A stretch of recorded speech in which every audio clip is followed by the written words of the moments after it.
En 1541, les réformateurs genevois se dotent d'une discipline ecclésiastique qui stipule « Les églises feront tout devoir de dresser école et donner ordre que la jeunesse soit instruite ». Plus loin, les motifs se dévoilent, les pères et mères seront exhortés de prendre soigneusement garde à l'instruction de leurs enfants qui sont la semence et la pépinière de l'Église. L'objectif était bien l'affermissement de l'institution par la lecture de la Bible plutôt que l'émancipation des individus. À la fin du XIXe siècle, une autre conception de l'éducation émerge dans les milieux anarchisants. Évoquons trop rapidement les premiers pédagogues libertaires. Le réputé Élisée Reclus, aux racines protestantes rejetées, qui est à l'origine de l'Université nouvelle de Bruxelles. L'institutrice Louise Michel s'y impliquait auprès des fillettes puis des Kanaks lors de sa déportation en Nouvelle-Calédonie. Paul Robin à l'orphelinat de Sampuy en Picardie, soutenu par le directeur de l'enseignement primaire, Ferdinand Buisson, franc-maçon protestant et futur prix Nobel de la paix. Le Catalan Francisco Ferrer fusillé sommairement par le pouvoir royal catholique d'Espagne en réaction à sa subversive école moderne de Barcelone. Enfin un Stéphanois de naissance, Sébastien Faure, marié à une protestante de cette ville, et grand penseur de l'éducation intégrale.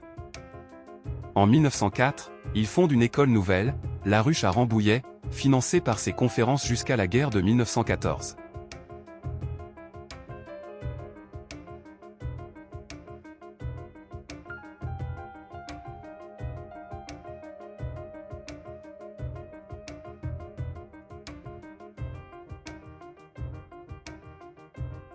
Avec cette même volonté de réformer l'éducation, parfois avec des finalités différentes, d'autres expériences pédagogiques virent le jour en ce début du XXe siècle. Pour l'histoire chambonnaise, il faut citer l'école nouvelle près du château des Roches.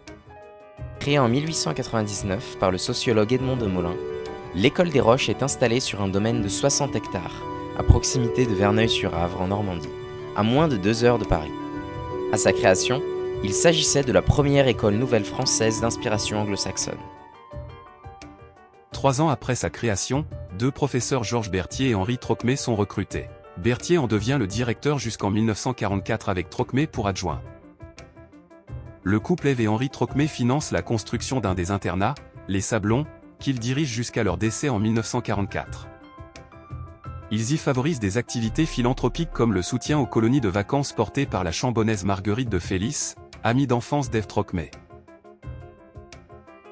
Henri recrute aussi le fils d'un pasteur du Sud-Ouest, Gustave Monod qui deviendra directeur de l'enseignement secondaire au ministère de l'Éducation nationale. Là, ce Rocheux réformera l'instruction publique en créant des classes nouvelles sur le modèle de l'école des Roches. En 1921, une Ligue internationale pour l'éducation nouvelle est créée pour remplacer l'école traditionnelle critiquée. Sa revue dirigée par le Genevois Adolphe Ferrière diffuse largement ses idées et sa charte des 30 points qui font une école nouvelle. Un autre habitant de Genève, Guillon, suit ce mouvement pédagogique et envisage la création d'un tel établissement au Chambon-sur-Lignon dont il devient maire en 1931. En 1936, la venue au village d'un médecin très dynamique, Roger Le Forestier, formé à l'école des Roches, fortifie cette idée. Jusqu'à son mariage en 1939, il est hébergé chez le pasteur André Trocmé, cousin germain du sous-directeur de l'école des Roches.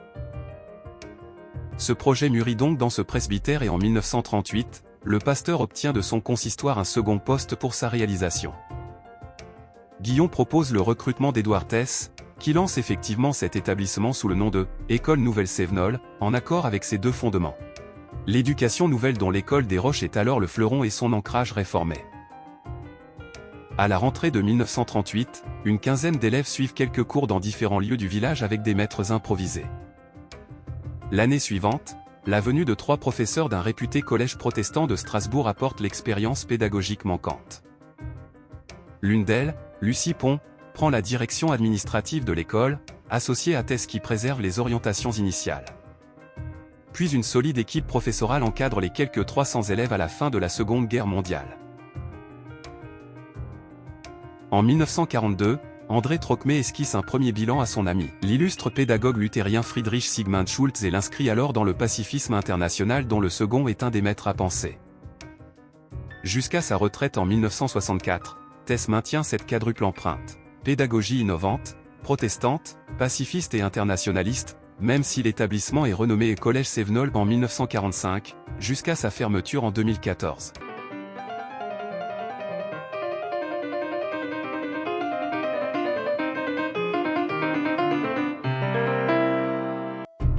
Pour compléter cette vidéo, vous pouvez vous référer à cet ouvrage de 500 pages, paru en avril 2023 et librement accessible aux adresses internet suivantes.